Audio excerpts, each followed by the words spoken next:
पण मुलीच्या लक्षात आलं की आपल्याला कोणी वाचवले, कबूतराने वाचवले. त्याची परतफेड काहीतरी आयुष्यात करायची. आणि एका दिवशी मग शिकारी त्या कबुतराची शिकार करण्यासाठी तो झाडावर बसलेला असताना नियम काढला. हे मुंगीच्या लक्षात आलं आणि मुंगीच्या लक्षात आल्यानंतर आपल्याला ज्यांनी वाचवले त्याचा प्राण आज जाणार आहे. आणि म्हणून मुंगीनं कडाडून चावा त्याच्या पायाचा घेतला आणि त्याचा जीव घोटला. कबूतर उडून गेलं, जीव वाचला ना. मुंगीने सांगितलं होतं कबुतराला मी तुझा जीव वाचवलाय म्हणून, पण तिला माहित होतं. आणि म्हणून परोपकार जे असतात आपण त्याच्यावर जे केलेलं असतं ते आपल्याला मिळतं. आपल्या ते चांगलं सत्कर्म करायचं, आपण पॉझिटिव्ह विचार करायचा. आपण विचार निगेटिव्ह नाही करायचा. नकारार्थी जर आपण विचार केला तर आपली नकारार्थी भावना निर्माण होते. होकारार्थी जर विचार केला तर होकारार्थी भावना होते. तुम्हाला मी शिकवलेलं आहे इतिहासामध्ये.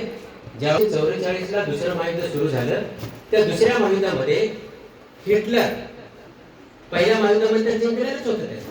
पण दुसऱ्या महायुद्धामध्ये 39 ते 44 ला होत असताना America, Russia, England, France, Germany सगळे राष्ट्र एकीकडे जर्मनीला घेरलेली होती. आणि हिटलरला आता आपला मृत्यू आहे हे त्याच्या लक्षात आलं होतं. तरी देखील हिटलरनं संपूर्ण